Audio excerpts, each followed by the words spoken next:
Metars are aviation routine weather reports. The code Metar stands for Meteorological Aerodrome Report. These are coded messages of the actual weather conditions at a stated time and place. Metars are usually issued every half hour during aerodrome operating hours. We shall examine the Metar coding section by section, slowly building up our understanding by using a sample Metar report. The first group that appears in the Metar is the identification of the type of report. The 4-digit IKO location indicator of the issuing airfield is shown next. In our example, we will use Kidlington, Echo Golf Tango Kilo. The next group is the date and time of the actual weather observation. The first 2 digits represent the date, followed by the time in hours and minutes according to universal time coordinates. Notice, though, that the code Z for Zulu time is used instead of UTC. The observed wind information is shown next. Firstly, the direction of the wind given in degrees true round up or down to the nearest 10 degrees. Next, the wind speed in knots, which is meaned over a 10-minute period. However, if a gust is observed at least 10 knots more than the mean, then a gust figure comes after the meaned wind. This gust figure is preceded by the letter G as shown. The next group may or may not appear depending on the directional variability of the wind. It is shown after the main wind group as indicated here. It signifies the extremes in the direction of the wind during the past 10 minutes. The letter V will appear between these two extremes. If the wind is calm, then this coding is used.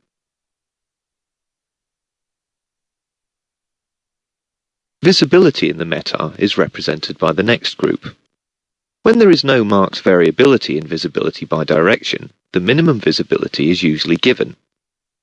Up to 10 kilometers, this is measured in meters. For example, 6,000 means that the minimum horizontal visibility is 6,000 meters as measured from the observing point. Once the visibility reaches 10 kilometers or more, the code figure is 9999. Visibility of less than 50 meters is indicated by the code 0000.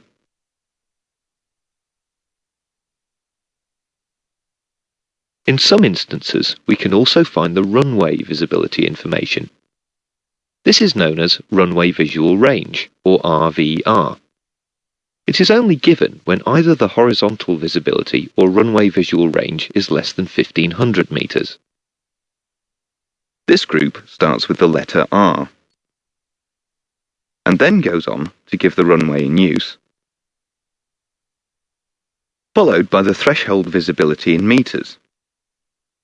In our example at Kidlington, let us consider a Met visibility of 1,400 meters with an RVR on runway 30 of 1,100 meters. If the RVR visibility is more than the maximum reportable value, then code P is used in front of the visibility value.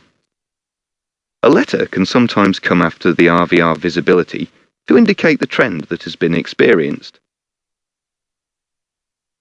A U means that the visibility has increased by 100 meters or more in the last 10 minutes. A D that it has decreased in that same time period. And an N that there is no distinct tendency.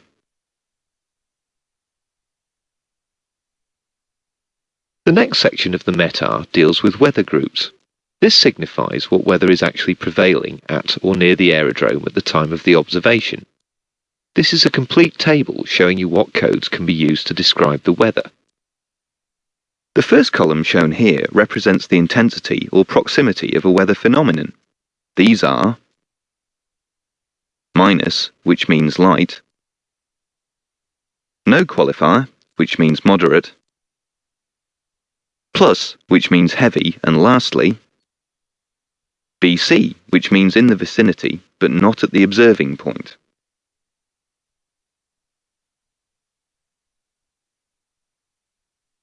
The next column adds detail or describes the actual weather phenomena which we will see later.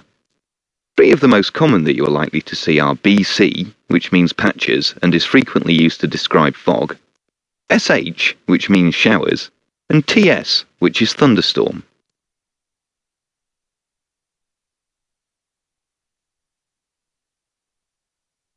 The last three columns represent weather phenomena.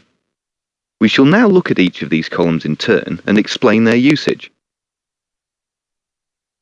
The first of these columns considers precipitation. This group is fairly self-explanatory. It contains all the precipitation weather such as drizzle, rain, snow, hail, etc. The next column looks particularly at those weather phenomena which are classified as obscurations. These include mist, fog, smoke, ash, etc. The final column contains all other weather phenomena which have not already been included. This group mainly consists of the more unusual weather events that are rarely reported, but are important nonetheless.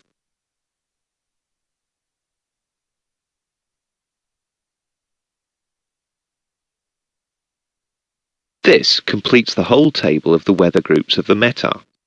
Let's now look at how some of these symbols and letters are used. Let's analyse the code which indicates a heavy shower of rain. We use the following symbols and letters to represent this: Heavy, shower, of rain.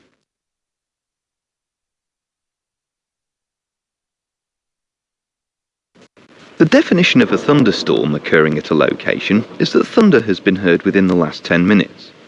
Therefore, just because lightning is seen, it doesn't necessarily mean that there is a thunderstorm at any one place. Whenever a thunderstorm occurs, the letters TS are used. If there is no precipitation, then only those letters will be used.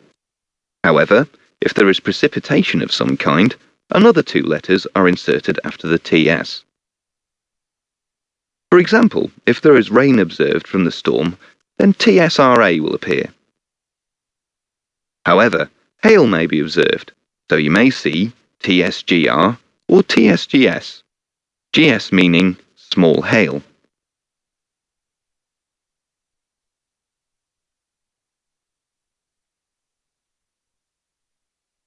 Cloud is the next information in the Metar.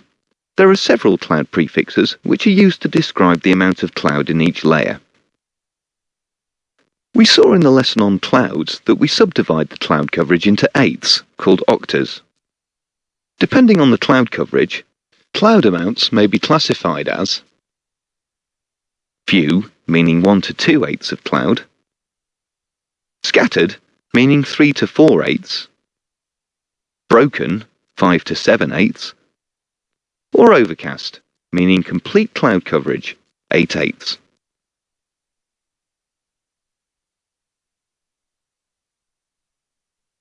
The height of the cloud will follow immediately after the amount.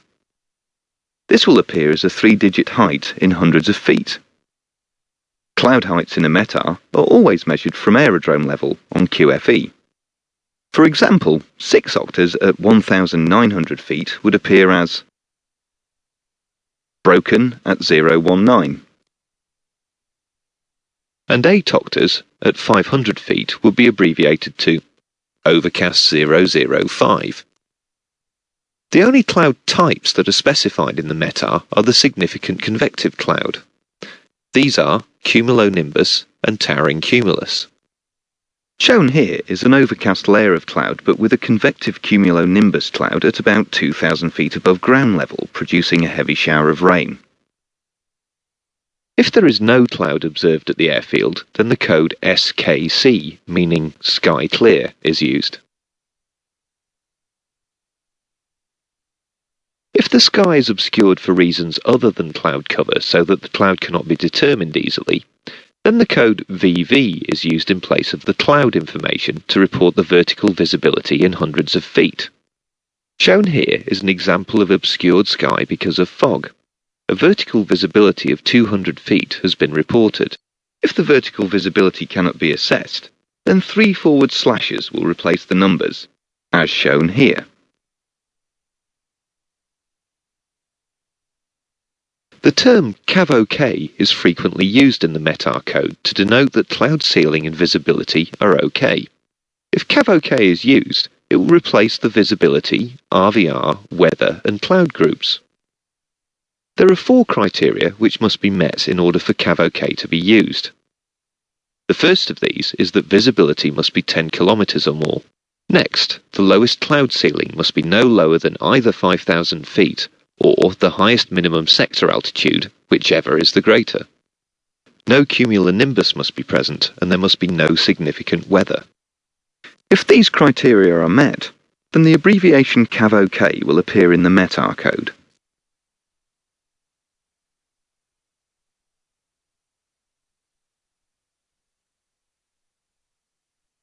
The temperature and dew point will be the next group in the Metar code. This is simply a 2-digit number for the air temperature, a /, followed by another 2-digit number for the dew point. These are measured in degrees Celsius. In this example, the air temperature is +10 degrees Celsius and the dew point is +2 degrees. If either are negative, they will have the prefix M. Now the dew point is -2 degrees Celsius.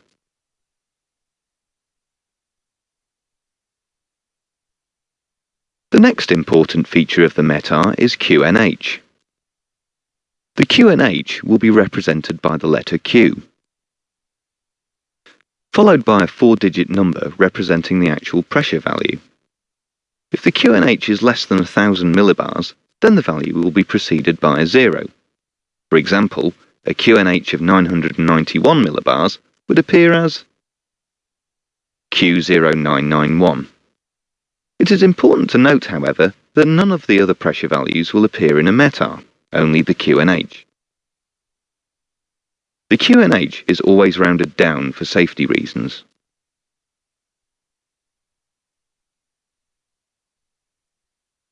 The group entitled Recent Weather is used only when significant operational weather has occurred in the past hour or since the last Metar, whichever is shorter. The group always begins with RE and is included if a weather phenomenon has recently ceased or has decreased in intensity. RE actually stands for recent. If there was a thunderstorm during the hour, but by the time of the observation the rain was light, the present weather would be -RA with RETS as the recent weather group.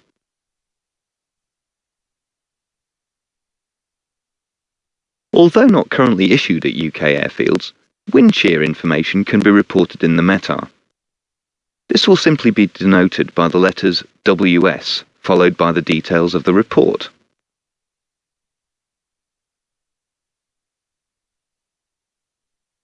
A trend forecast is valid for 2 hours after the time of the observation and is attached to the end of the Metar.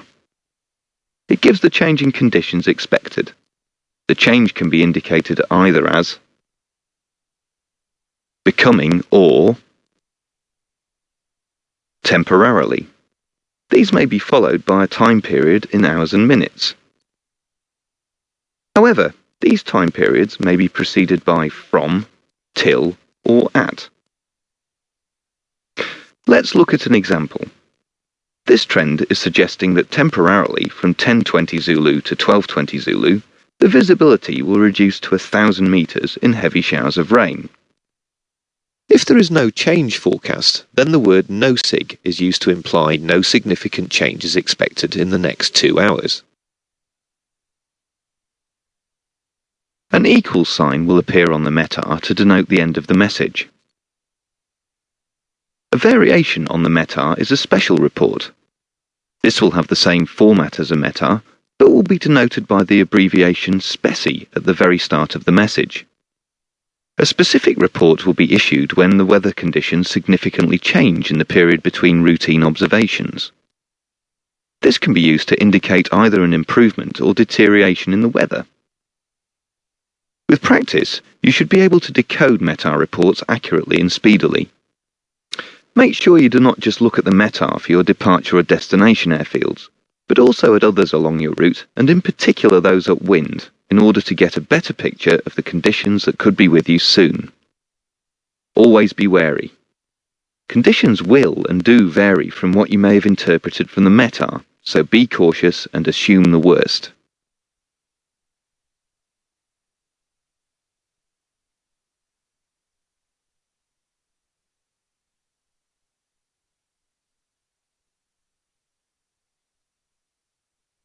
TAFs are different